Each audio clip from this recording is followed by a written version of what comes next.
दोस्तों, तुम लोगों ने सोलो लेवलिंग तो देखा ही होगा। अगर तुम लोगों को सोलो लेवलिंग पसंद है तब तुम लोगों को ये मानवा बहुत ज़्यादा पसंद आने वाला है, क्योंकि इसमें हमारा हीरो एक F क्लास डेस्टिनी हंटर है जो कि बहुत ज़्यादा वीक है। तो चलिए साथ में देखते हैं वो कैसे अपने आप को लेवल अप करता है। स्टोरी की स्टार्टिंग में हमें एक डीमन रेलम का सीन दिखाया जाता है, जहाँ पे एक बहुत बड़ा पोर्टल खुला हुआ था और वहीं पे एक बंदा अनाउंसमेंट करते हुए बोलता है, सभी लोग कृपया ध्यान दें, जो लोग रेड पे जा रहे हैं कृपया अपने रूल्स को अच्छे से पढ़ लीजिए। तभी हमें मेन कैरेक्टर दिखाया जाता है जो कि अपने तलवार को साफ कर रहा होता है और उसके सामने वाले लोग बातचीत कर रहे होते हैं। इस बार की रेड में बहुत ज़्यादा ही लोग शामिल हो रहे हैं। मुझे लग रहा है मैं बहुत ज़्यादा नर्वस हो रहा हूँ। हे मजाक मत करो, तुम्हारे पास तो उड़ने वाला टाइगर है, तुम्हें चिंता किस बात की। हमारा मेन हीरो उनकी सारी बातें सुन रहा होता है और अपने मन में ही सोचता है, एक उड़ने वाला टाइगर, ये कितनी कमाल की बात है। ये लोग तो मुझसे बहुत ज़्यादा ताकतवर हैं। जो हमारा मेन हीरो है उसका नाम होता है सीओ गानग्रिम। देखो, सीओ गानग्रिम एक बहुत बड़ा नाम है, इसलिए मैं अपने मेन कैरेक्टर को सीओ बुलाऊंगा। तभी सीओ के पीछे से कोई उसको बुलाता है। सीओ बहुत ज़्यादा हैरानी के साथ पीछे मुड़ के देखता है वो कौन है। तभी वो लड़का बोलता है, हे दोस्त, ये मेरा फर्स्ट टाइम है कि मैं किसी से बात कर रहा हूँ। असल में ये मेरा पहला मिशन है, इसलिए मैं बहुत ज़्यादा नर्वस हूँ। सीओ घबराते हुए अपने मन में सोचता है, क्या ये मेरे से क्यों बात कर रहा है? क्या ये यहाँ पे नया है? तभी उस लड़के को सामने से कुछ लोग चिल्ला के बोलता है, ए लड़के, क्या तू नया है क्या? तुझे नहीं पता वो लड़का सीओ गानग्रिम है। तभी वो लड़का बहुत ज़्यादा शॉक हो जाता है और बोलता है, क्या ये सीओ गानग्रिम है? ये नहीं हो सकता, मैंने उसके साथ आई कांटेक्ट बना लिया। तभी सीओ थोड़ा सैड होते हुए कहता है, जैसा कि उम्मीद था, ये लड़का भी चला गया। मैं भी एक पल के लिए हैरान हो गया था, कोई मुझसे क्यों ही बात करेगा। तभी हमें हमारे मेन कैरेक्टर के बारे में कुछ बताया जाता है। सीओ गानग्रिम एक ऐसा लड़का जिसने अपने टीममेट को मार दिया और उसकी सारी पावर चुरा ली। ये सारी अफवाहों की वजह है मेरी पावर्स, जो कि बहुत घटिया है। तभी सीओ अपना डेस्टिनी विंडो ओपन करता है जिसमें हमें उसकी असली पावर दिखाई जाती है, जो कि होता है सीओ किसी भी मरे हुए आदमी की डेस्टिनी चुरा के उसको अपना बना सकता है, लेकिन ये उसके कर्मा में ऐड हो जाएगा। यहाँ तक कि बहुत सारे लोग उसकी इस पावर की वजह से घायल भी हुए थे। वो अपनी पावर के बारे में सोच के ही सैड हो रहा था। तभी हमें बताया जाता है कि ये पावर कितने प्रकार के होते हैं। सबसे पहला और सबसे पावरफुल डिवाइन ग्रेड, जो कि सबसे हाईएस्ट क्लास है, और उसके बाद आता है ड्रैकोनिक ग्रेड जो कि सेकंड हाईएस्ट है, और थर्ड नंबर पे आता है घोस्टली जो कि बहुत सारे पावर में डिवाइड था, जैसे कि प्राइमरी ग्रेड और सेकेंडरी ग्रेड, और सबसे आखिरी में आता है ह्यूमनली, यानी कि ह्यूमन जिनके पास कुछ खास पावर्स नहीं होती थी। एक और भी ग्रेड आता है जो कि इंसेक्टाइल ग्रेड होता है, जिसे गिना भी नहीं जाता, जिसमें हमारा हीरो होता है। और दूसरे वर्ड्स में, मैं बहुत ज्यादा कमजोर हूँ। मैं इतना भी ताकतवर नहीं कि किसी अवेकेंड मॉन्स्टर को खत्म कर पाऊं। अगर मैं जल्दी से जल्दी ताकतवर नहीं बनता हूं तो बहुत जल्द मैं मारा जाऊंगा। सीओ ये सारी बातें सोच के उदास हो ही रहा होता है। तभी एक लड़की आती है उसके सामने और बोलती है, हे सीओ, तुम यहाँ पे अकेले बैठ के क्या कर रहे हो? वो लड़की मुस्कुराते हुए बोलती है, आज रात को रेड खत्म होने के बाद डिनर पार्टी है, तुम आओगे ना? हमें इस लड़की का इंट्रोडक्शन भी दिया जाता है जिसका नाम होता है यो हारांग, जो कि एक डिवाइन ग्रेड हंटर होती है। एक और लड़का जिसका नाम जांग टेहून होता है, वो सीओ को बोलता है, सीओ मुझे बताओ तुम लास्ट टाइम डिनर पार्टी में क्यों नहीं आए थे? इस बार तो तुम्हें आना ही पड़ेगा। सीओ वहाँ से जाते हुए बोलता है, माफ करना, मैं बहुत ज्यादा लेजी हूँ, इसलिए मैं नहीं आ पाऊंगा। वो लड़की चिल्लाते हुए बोलती है, मैंने इस डिनर पार्टी के लिए अपनी स्कूल ट्रिप भी मिस कर दी थी और यहाँ पे तुम हो कि? देखो, मैं तुमसे बड़ा हूँ, इसलिए मेरे से बहस करना बंद कर दो तुम। हाँ, तुम बस मेरे से एज में ही बड़े हो, लेकिन तुम मेरे से ज्यादा कमजोर हो। वो दोनों सीओ का हाथ और पैर दोनों पकड़ लेते हैं और बोलते हैं, चलो ना, हम लोग तो जाके मजे करेंगे, पार्टी करेंगे। ऐसे ही करके वो लोग सीओ को बहला रहे होते हैं। तभी उन लोगों को पीछे से कांग देहुन नाम का बंदा बुलाता है और बोलता है, जाके अपनी पोजीशन पे खड़े हो जाओ, रेड स्टार्ट होने ही वाली है। चल भाई सीओ, हम लोग बाद में मिलते हैं, तू रात को पार्टी में जरूर आना, नहीं तो तेरी खैर नहीं होगी। हाँ ठीक है, मैं कोशिश करूँगा आने की। डेहुन सीओ के पास आता है और बोलता है, हे डेहुन, तुम अपना ख्याल रखना, अगर कुछ मुसीबत हो तो मेरे पास आ जाना, ठीक है? हाँ ठीक है, मैं ज़रूर आऊँगा। अगर मुझे कोई भी मुसीबत होगा तो मैं तुम्हें ज़रूर याद करूँगा, थैंक यू। इतना बोलने के बाद वो दोनों अपने अपने रास्ते निकल जाते हैं। लेकिन सीओ सोच रहा होता है, काश अगर मैं ताकतवर होता तो उनके साथ मिल के लड़ाई कर पाता। कृपया सभी अपने अपने टीममेट के साथ तैयार हो जाए, पोर्टल खुलने वाला है। तभी एक धमाके के साथ पोर्टल खुल जाता है और बहुत सारे मॉन्स्टर वहां से बाहर निकलने लगते हैं। सीओ बोलता है, मैं इतना घबरा क्यों रहा हूँ? मैंने पहले भी ये किया है, मुझे बस छोटे मोटे मॉन्स्टर को मारना है।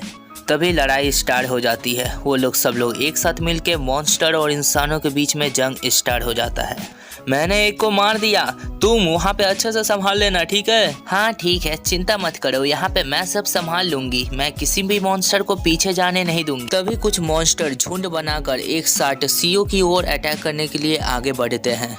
ये क्या, ये लोग तो एक साथ 3 लोग हैं, क्या मैं इन सभी को संभाल पाऊंगा? तभी वो तीनों मॉन्स्टर एक साथ मिलके सीओ की ओर अटैक करते हैं। सीओ एक को तो बीच से काट देता है, लेकिन जो बगल वाला होता है वो उसके ऊपर अटैक कर देता है, लेकिन सीओ उसको बड़ी आसानी से डॉज कर लेता है। मैंने 2 को मार दिया, लेकिन एक कहाँ छुप के बैठ गया। मुझे इस माहौल की वजह से सांस लेने में दिक्कत हो रही है। तभी जो एक मॉन्स्टर बच गया था वो पीछे से सीओ के ऊपर अटैक कर देता है, जिससे सीओ घायल हो जाता है।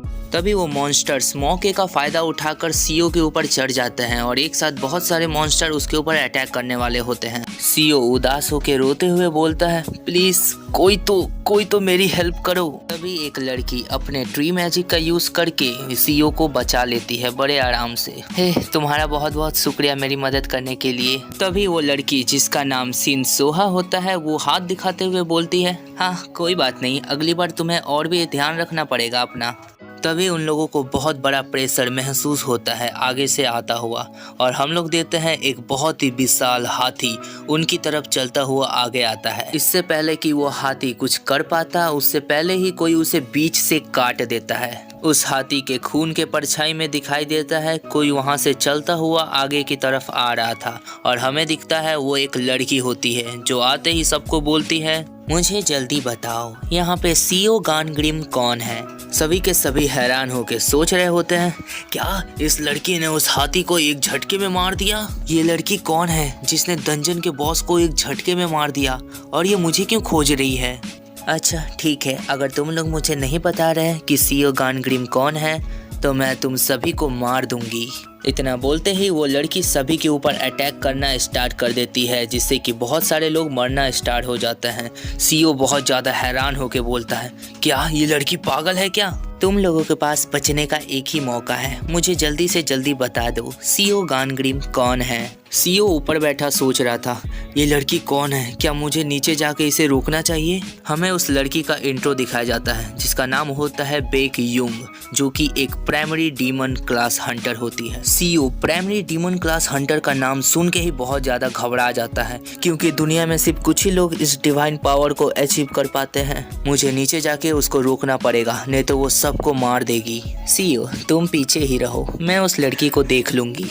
सिन सोहा नीचे फाइट करने के लिए आ रही होती है, लेकिन बेक युंग उससे पूछती है, क्या तुम ही हो सीओ गानग्रिम? नहीं, मैं सीओ गानग्रिम नहीं हूँ, लेकिन वो मेरा सब कोऑर्डिनेट है, तुम मुझसे पूछ सकती हो, तुम्हें क्या पूछना है? नहीं, मुझे तुमसे बात करने में कोई इंटरेस्ट नहीं है। इतना बोलते ही वो लोगों के ऊपर फिर से अटैक करना स्टार्ट कर देती है और बोलती है, जब तक मुझे सीओ गानग्रिम मिल नहीं जाता मैं तुम सबको मारते रहूंगी, ये सब के लिए मैं तुम्हें कभी माफ नहीं करूंगी। इतना बोलते ही सिन सोहा उस लड़की के ऊपर अटैक कर देती है।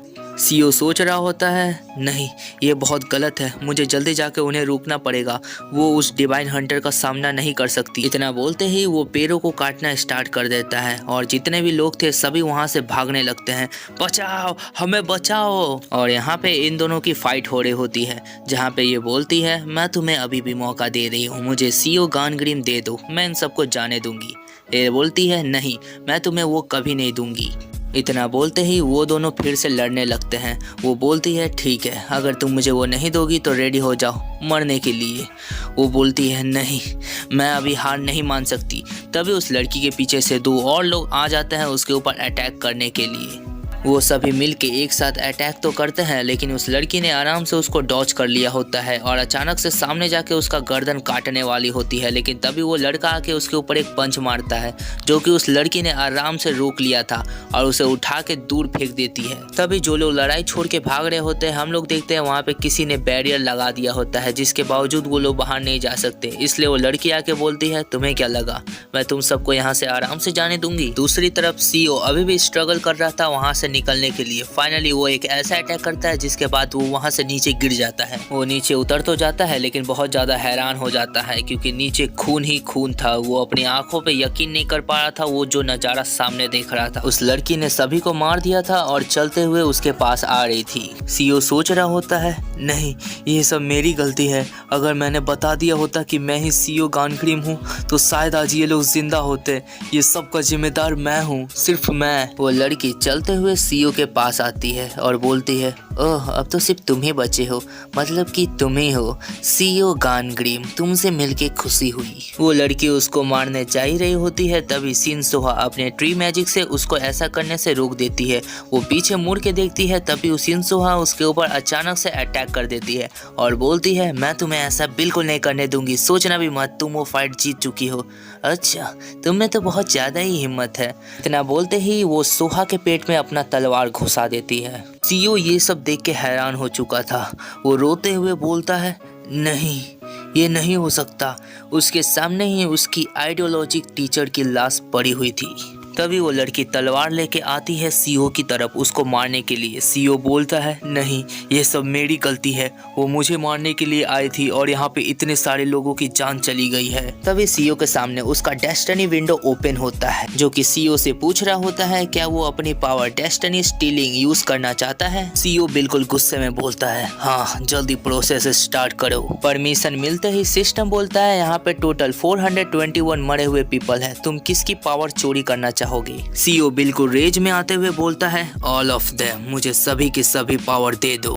वेलकम बैक गाइस, तुम सभी का स्वागत है एफ क्लास डेस्टिनी हंटर के पार्ट 3 और 4 में। पिछले चैप्टर में तुमने देखा था बेक यूंग ने वहाँ पे जितने भी हंटर थे सभी को मौत के घाट उतार दिया था। वहाँ पर सिर्फ सीओ ही अकेला बचा हुआ था। बेक यूंग उसको भी मारने जा ही रही होती है तभी उसका डेस्टिनी विंडो ओपन होता है और वहाँ पे जितने भी लोग मरे हुए थे उन सभी की पावर चोरी कर लेता है, जिसके बाद वो एक मॉन्स्टर में बदल जाता है। अब आगे सीओ अपने मन में सोच रहा होता है, ये सब का जिम्मेदार सिर्फ मैं हूँ, इतने सारे लोग मारे गए सिर्फ और सिर्फ मेरी वजह से, मैं कमजोर हूँ। इसलिए उसके रिग्रेट के साथ साथ उसकी ताकत भी लगातार बढ़ते जा रही थी। वो सभी लोग सही कहते थे, मैं ही वो अनलकी पर्सन हूँ जिसकी वजह से ये सब हुआ। मैंने अपने उन 2 खास दोस्तों को भी खो दिया, अब मेरे पास खोने के लिए और कुछ नहीं है। तभी बेक यूंग उसके सामने आके बोलती है, इतना रिग्रेट करने की कोई जरूरत नहीं है, मैं जल्दी ही तुम्हें उनके पास पहुँचा दूंगी। तभी सीओ का सिस्टम बताता है उसने सभी 421 पीपल की ताकत ले ली है। प्रोसेस पूरा होते ही सीओ उसके ऊपर अटैक कर देता है, ये सब तेरी गलती है, अब तेरी ही मौत से उनकी आत्मा को शांति मिलेगी। लेकिन बेक यूंग उसके अटैक को बहुत आसानी से डॉज कर लेती है और बोलती है, हाँ मैं देख सकती हूँ, उनकी ताकत चुराने के बाद तुम पहले से तेज हो गए हो, लेकिन क्या तुम श्योर हो तुम मुझे हरा सकते हो? नहीं ये नहीं हो सकता, इतने सारे लोगों की डेस्टिनी चोरी करने के बावजूद भी मैं उसके सामने कुछ नहीं हूँ, लेकिन मैं हार नहीं मान सकता, मेरे पास हारने का ऑप्शन है ही नहीं। सीओ उसके ऊपर सामने से अटैक करने के लिए जाता है लेकिन वो सीओ को पकड़ के घुमा देती है। तभी सीओ का सिस्टम बोलता है उसने हवा में चलने की एबिलिटी अनलॉक कर ली है। सीओ उसकी पावर का यूज करके एक बहुत ऊंचा छलांग लगा लेता है जिससे वो उसके अटैक से बच जाता है और ऊपर से ही उसके ऊपर अटैक करने का सोचता है, लेकिन बेक यूंग अपने मैजिक का यूज करके वहाँ पर एक क्रिस्टल का दीवार बना देती है। सीओ को वो अटैक बिल्कुल उसके पेट में लगा होता है जिसके वजह से उसके मुंह से खून निकल जाता है और वो दूर जाके गिरता है। डैम इट, बाल बचा, इस लड़की ने और कितनी पावर छुपा के रखी है। सीओ गानग्रिम, चलो देखते हैं तुम कब तक मेरे इस मैजिकल अटैक को सह पाते हो।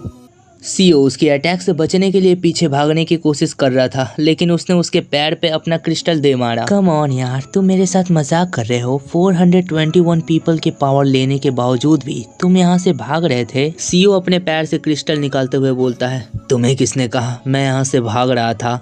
तभी सीओ अचानक से ट्री मैजिक का यूज कर देता है जिसके वजह से वो थोड़ा दूर चली जाती है। ओह कम ऑन, क्या इसने उस लड़की की भी पावर चोरी कर ली? तुम्हें सच में ऐसा लगता है ये सारे बचकाने अटैक से तुम मेरे से जीत जाओगे? लेकिन सैम बेक को ये पता नहीं होता सीओ उस पेड़ के डाली के पीछे ही छुपा हुआ था। जैसे ही सीओ को मौका दिखता है वो सैम बेक के पीछे आ जाता है और अचानक से उसका ही हथियार उसी के गले में घुसा देता है। सैम बेक, तुम अपने ताकत में इतना ज्यादा चूर हो गई थी कि तुमने सामने वाले को अंडर एस्टिमेट कर दिया, जो कि अब तुम्हारे मौत का कारण है।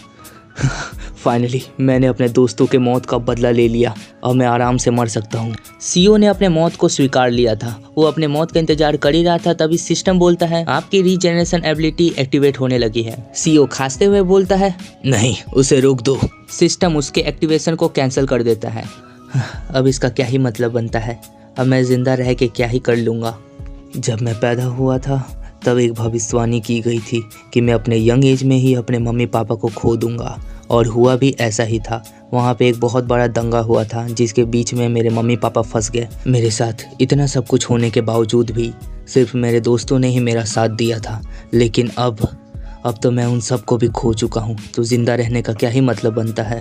तभी सीईओ को पीछे से आवाज़ आती है जो कि सिस्टम बता रहा था कि उसने प्राइमरी डिवाइन ग्रेड का कार्ड स्कैन कर लिया है और उसकी पावर थी कि वो अपने पास्ट में जा सकता है। सिस्टम सीईओ से परमिशन मांग रहा होता है कि वो इस पावर को यूज़ करना चाहता है। क्या सच में मैं अपने पास्ट में वापस जा सकता हूँ? तुम्हारा मतलब वही पास्ट जिसमें मेरे दोस्त जिंदा थे और जब सैम बेट ने हम पे अटैक नहीं किया था? हाँ, ये भी कोई पूछने की बात है। मैं इस एबिलिटी को यूज़ करना चाहता हूँ। सीईओ जैसे ही अपना हाथ जमीन की ओर मारता है, वो देखता है वो कहीं और पे टेलीपोर्ट हो चुका था, मतलब किसी और जगह पे। क्या ये कौन सी जगह है? कहीं मैं सच में पास्ट में तो नहीं आ गया ना? सीईओ जिस रूम में बैठा होता है उसमें कोई नॉक करते हुए बोलता है हेलो, हम लोग अपना भविष्यवाणी पता करने के लिए आए हैं। सीईओ बोलता है क्या कहीं मैं पास्ट के उस सीन में तो नहीं आ गया ना? प्लीज़ गॉड, ये वही होना चाहिए, प्लीज़ प्लीज़। हम देखते हैं सामने और कोई नहीं बल्कि सिन सोहा, जो कि फ्यूचर में मर चुकी थी, अब पास्ट में वापस जिंदा हो गई है। सीईओ बहुत खुशी के साथ बोलता है फाइनली मैं वापस आ गया। सिन सोहा के साथ जो एक लड़का आता है वो बोलता है हम दोनों अपने पहली डेट पे आए हैं, क्या तुम बता सकते हो हमारा डेट कैसा जाएगा? ओह सर, ये तो बहुत अच्छी बात है कि आप दोनों अपने पहले डेट पे आए हैं। सीईओ अपने मन में सोचता है फाइनली मैं अपने पास्ट में वापस आ गया, अब मैं फ्यूचर चेंज करके रहूंगा। सीईओ उन दोनों को एक पेपर का टुकड़ा देता है और बोलता है सर ये लीजिए, इसमें अपना नाम और डेट ऑफ बर्थ दोनों लिख दीजिए। वो दोनों पेपर को लेते हैं और बोलते हैं अच्छा ठीक है, हम समझ गए, हमें बस अपना डेट ऑफ बर्थ और नाम ही लिखना है ना? ठीक है। मुझे याद है सिन सोहा ने बताया था वो पहली बार एक किसी अजीब से लड़के को डेट कर रही थी, ये लड़का पक्का वही होगा। सीईओ उन लोगों से कहता है सर जैसा कि आपने कहा आप एक व्यापारी हो जो कि सोने और हथियार बनाते हैं, है ना? और दूसरी तरफ ये लेडी जो कि पेड़ पौधों से प्यार करती है और उनको उगाती है ना? मेरे भविष्यवाणी के हिसाब से पेड़ों को हथियार से काटा जाता है, इसका एक ही मतलब निकलता है कि आप दोनों की जोड़ी बिल्कुल बकवास है। सीईओ की बात सुन के लड़के का मुंह खुले का खुला रह जाता है और वो लड़की बोलती है मुझे लगता है इस लड़के की भविष्यवाणी बिल्कुल सही है। वो लड़का गुस्से में चिल्लाते हुए बोलता है अबे क्या बकवास है ये, मैं ये सब पे विश्वास नहीं करता, इसमें कोई लॉजिक ही नहीं है। सर आप भविष्यवाणी में लॉजिक खोज रहे हैं, ये कैसी नॉनसेंस बात है, भविष्यवाणी में कोई लॉजिक नहीं होता, वो तो बस एक भविष्यवाणी होती है। वो लड़का बोलता है हे सोहा मेरे साथ चलो, मुझे लगता है ये लड़का एक पागल है। नहीं, मैं तो तुम्हारे साथ नहीं जाऊंगी, मुझे अपना भविष्यवाणी मिल चुका है और ये लड़का भी बहुत अच्छा है। साली ये घटिया लड़की, आखिर इसने भी अपनी औकात दिखा ही दी। सीईओ बोलता है सर अगर आपको अपना भविष्यवाणी मिल गया हो तो आप दरवाजे के बाहर जा सकते हैं। साला कमीना कहीं का, तू मुझे बाहर मिल, मैं अपने हथियार से तेरा गला काट डालूंगा। इतना बोलने के बाद वो लड़का दरवाजा बंद करके वहाँ से चला जाता है। सीईओ मुस्कुराते हुए बोलता है लगता है मैंने कुछ ज्यादा ही कर दिया उसके साथ। तभी सीईओ को अचानक से बहुत खतरनाक प्रेशर महसूस होता है और वो बोलता है क्या ये इतनी जल्दी हो रहा है, नामुमकिन। तभी सिन सोहा चिल्लाते हुए बोलती है हे बेवकूफ, तुम ये क्या कर रहे हो, जल्दी से टेबल के नीचे आओ। सीईओ अपने आप से बोल रहा होता है नहीं, मुझे ध्यान लगाना पड़ेगा, मैं फिर से वो सब दोबारा होने नहीं दे सकता, मुझे फ्यूचर को किसी भी तरह चेंज करना ही पड़ेगा। सिन सोहा सोच रही होती है अचानक से इतना खतरनाक भूकंप कैसे आया। सीईओ वहां से जाते हुए बोल रहा था मैं सिन सोहा के साथ ज्यादा देर तक नहीं रह सकता, नहीं तो उसके लिए दिक्कत खड़ी हो जाएगी। लेकिन वो पीछे से चिल्ला रही थी हे बेवकूफ, तुम मुझे अकेला छोड़ के क्यों जा रहे हो, एक लड़की को ऐसे छोड़ के जाना गलत बात है।